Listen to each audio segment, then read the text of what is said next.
Meeple Talk!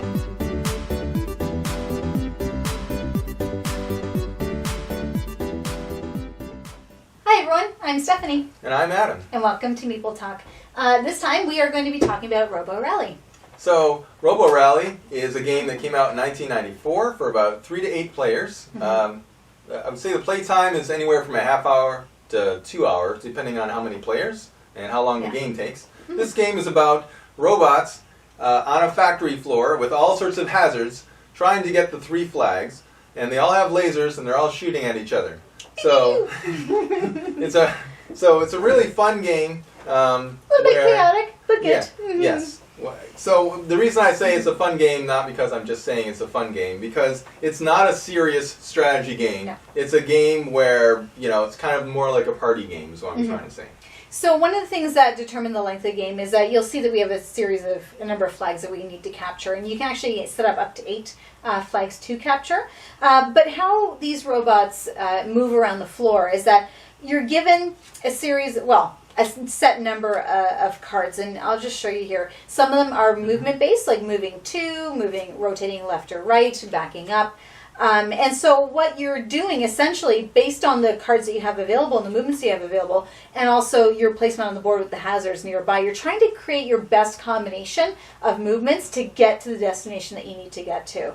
Also, too, what we'll show here is that on the top of the card you also have a speed determination. And why that's important is that these turns, they don't go in a circular or normal clockwise kind of orientation of who goes first. It's actually based on your speed. So from, register phases, they call the different movement pieces, you might be moving first or last depending on your speed. Depending on your number, yeah. So basically you've got these 5 registers, and then everyone turns up their first card, and then they look at who has the highest number, and that's the person who goes first. And the reason that's important is because, for example, we set these up previously. You've got 2 robots who are right next to each other. One's right next to a pit of death. So if he falls into that pit of death, then his robot is destroyed. But if he moves first, right, he might move away from that pit of death, and then the next robot, he's pointing this way, might decide to move forward. But if this robot moves first, he pushes him into the pit of death and he is destroyed. Yes.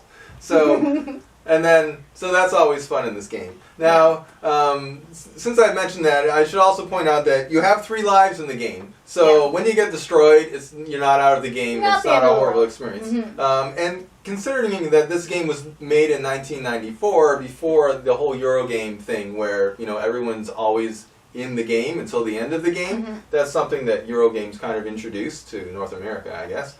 But this game, came out in 1994, and, they give you 3 lives, so you're pretty much in the game for the whole game. There's a possibility you might lose all 3 lives, and towards the end of the game you might be out, but it's not a really big deal. It's not like Monopoly, right? So I really like that fact.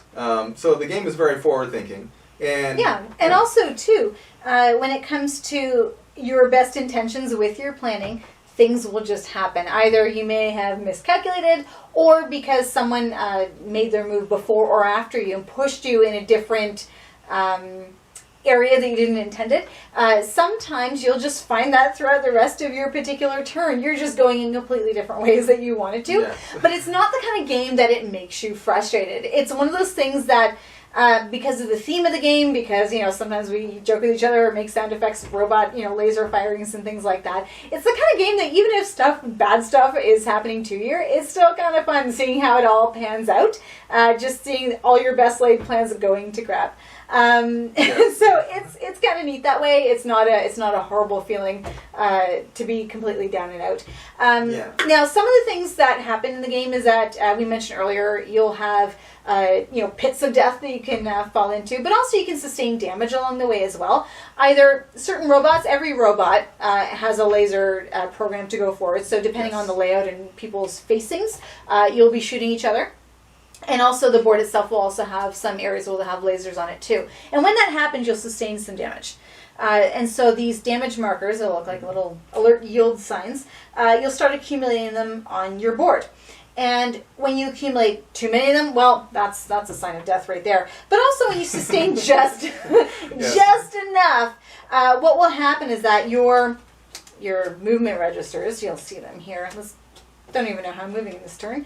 But let's say I've accumulated enough. Some of my movements are now going to start being permanently locked. Right. Like no matter what happens in my pre-planning, my last couple of movements are starting to get locked. And the more damage you get, the more movements, your movement registers are going to be locked. So one of the solutions, you can power down. Yes. And what that happens, everyone has these power down tokens. So what will happen is that all your previous damage tokens will be cleared. Your robot is not going to make any movement choices. It's just going to sit in position. Yeah. So not only are you recharging, there is a disadvantage, however, is that you're still going to be subject to whatever else is happening on the board. So if you're on a part of the board where you're going to be moving or gears or you're being pushed along or lasered, that's still going to happen.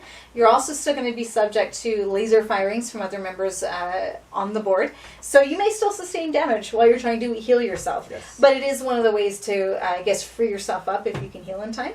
Yeah. Yeah. So basically you start with 9 cards. Just to give you an idea, you get 9 cards with different movements, right? So sometimes you might only get like lefts and rights, so you can't really do much with those 9 cards. But with 9 cards, you often will get some move forwards and some lefts and rights, which is essentially all you need to kind of navigate your guy around the board. But as you take damage, you get less and less cards, and then pretty soon some of your cards are locked, and then you're only getting 3 cards, and then you get 3 left turns, and then whatever's in your locked spot. And that's all you got. So that's very limiting. So then you might say, well, I'm going to power down. But if you power down and, someone is already in line with you and is shooting at you and is coming toward you, he might just keep coming toward you. And while you're powered down for that turn, doing nothing, he's just blasting you away, right? So you have to make difficult choices sometimes. But that's what makes this game interesting. It's a very simple game. Essentially, you program your registers, you see what happens. That's the whole game. That's the whole gameplay. But this game, I think if it didn't pioneer, it popularized the idea of programmed turns. And a lot of other games have used that since that time. And there's a number of other robot factory floor games as well that are somewhat similar to this, but were not nearly as successful. And I think, too, like with this game, even though it was created a long time ago, it's not dated. The theme, it's still, exciting now, like robots and programming and personality quirks in the different robots. But also, too, the board that we're showing here, the neat thing about this game is that it's not the only board. The basic game does come with about 8 different versions, different levels of difficulty, so whether you do beginner or advanced. So we'll show you some examples here. Different layouts. Yeah, so these are there's 3 other boards. There's a total of 4 boards with a different layout on each side. So you get a total of 8 different layouts. Yeah. And the rules actually explain, setups for different games based on, easy, medium, or hard difficulty. Yeah.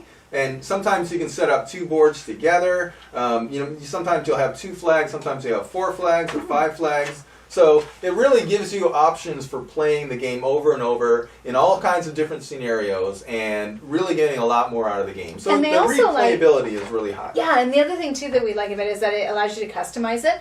They actually have on their website different layouts that you can create. You can create your own board. You can share your board with others as well, so people can. There's like a little Robo Rally community that shares their different layout ideas, which is really cool. This is just an example. A few years ago, I printed out a couple boards and we tried them out. So this is like a Flame River of Death board. I particularly like that one. Yeah. So you can. It's actually even expandable online through print and play. So. Yeah, and so I guess some final thoughts. I mean, it's a light game, but the thing is, you can make it as long or as short as you want to. You can, if you don't want to go and finish all your flags, you can just cut off at that point. And you can, customize the board as you like, choose your level of difficulty. And even though it's age 12 and up, like it's something that all different age ranges can really get into. It's exciting. It's fun. I quite like it. Yeah. I recommend it. Yeah, it's quite accessible. I love the theme of robots on a factory floor shooting each other. There's just something about that. There's something about it. It's timeless. You can always get into it. So it's an awesome game. I highly recommend it. I can't think of any real big negatives. So So there you go. That's Robo Rally for this time. So other than that, thank you for watching Meeple Talk. We'll see you later. See you later.